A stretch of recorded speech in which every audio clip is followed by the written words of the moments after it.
더불어민주당은 이명박 정부 시절 청와대가 방송사 인사에 개입하고 국정원에서 야당 소속 단체장들에 대한 사찰을 벌였다는 의혹을 제기했습니다. 자유한국당과 바른정당 3선 의원들이 의견을 모은 보수 우파 통합추진위원회 구성을 두고 바른정당 내에서는 갈등이 심화하는 모습입니다. 네, 국회 취재기자 연결합니다. 강희경 기자. 네, 국회입니다.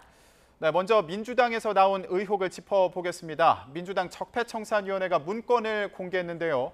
어떤 내용인지 자세히 전해주시죠.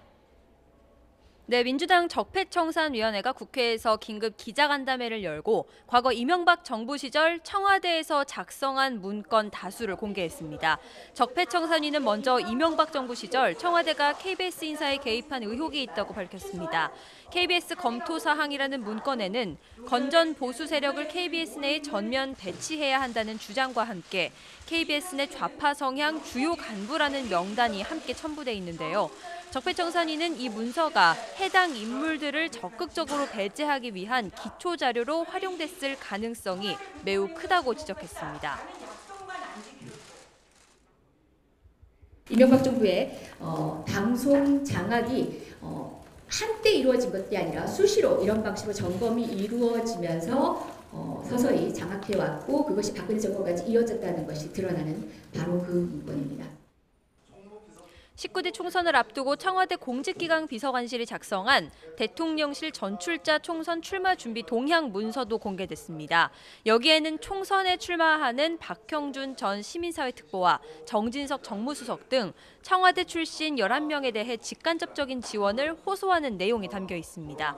이명박 정부가 야권 지자체장을 사찰하고 제압하려 했다는 주장도 제기됐습니다. 적폐청산위는 야권 지자체장의 국정 운영 저해 실태 및 고려사항 문건을 공개하면서 이 문건에는 안희정 충남지사와 이재명 성남시장 등 8개 광역시도지사와 23개 기초지자체 단체장들의 신상 정보를 자세히 조사한 내용이 담겼다고 밝혔습니다.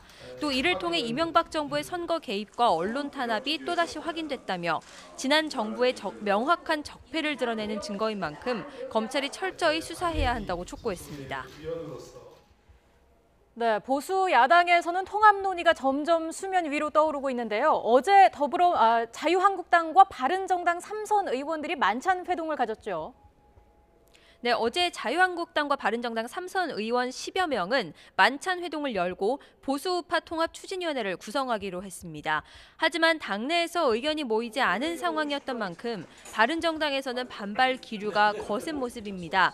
한국당과의 통합에 강력하게 반발하고 있는 당내 세력은 이른바 통추위가 대표성도 없고 의미도 없다고 비판하고 있는데요.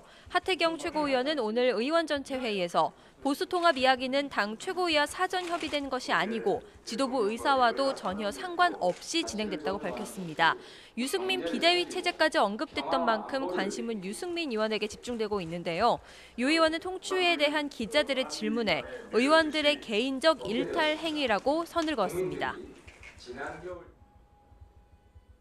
개인적인 일탈 행위라고 생각합니다. 저는 만장일치로 합의한 11월 13일 전대가 우리 당의 공식 입장입니다. 그게 그거는 흔들림이 없고. 하지만 당내 갈등을 봉합하지 않고서는 보수 통합 논의가 자칫 당 분열로 이어질 수 있는 상황이어서 내일 오전 의원총회를 열고 당내 의견 수렴에 나서기로 했습니다. 지금까지 국회에서 YTN 강희경입니다.